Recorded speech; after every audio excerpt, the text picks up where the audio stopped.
இன்னொரு கட்டம் இருக்கிறது, எங்களுடைய திருமண வாழ்க்கை.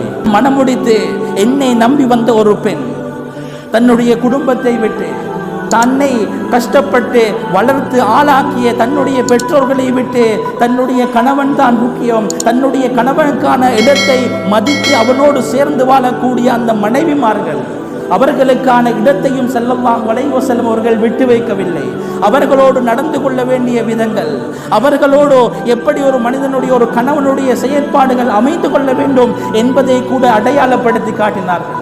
சொன்னார்கள் ஸல்லல்லாஹு அலைஹி வஸல்லம் அவர்கள், நான் என்னுடைய மனைவியிடத்தில் ஒரு அப்பாவியாக, அந்த பெண்ணுடைய செயற்பாடுகளுக்கு ஒரு அடிபணிந்தவனாக வாழ்வதற்கு ஆசைப்படுகிறேன் என்பதாக எடுத்துரைத்தார்கள்.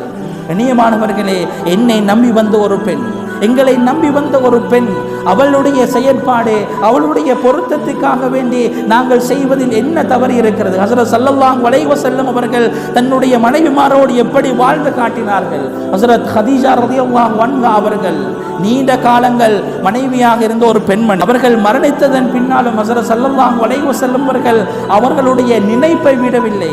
வயோதிபத்தில் கூட கிட்டத்தட்ட 25-40 வயதிலே இருவர்களும் மனம் முடிக்கிறார்கள். ஹஸரத் ஸல்லல்லாஹு அலைஹி வஸல்லம் அவர்கள் வாலிபனாக இருக்கின்ற பொழுது, ஒரு குறிப்பிட்ட வயதை அடைகின்ற பொழுது அந்த பெண்மணி வயோதிபம் அடைந்து விட்டாள். ஆனால் ஸல்லல்லாஹு அலைஹி வஸல்லம் அவர்கள் தன்னுடைய அன்பை குறைத்துக் கொள்ளவில்லை, தன்னுடைய பாசத்தை அந்த பெண்ணை விட்டும் குறைத்துக் கொள்ளவில்லை.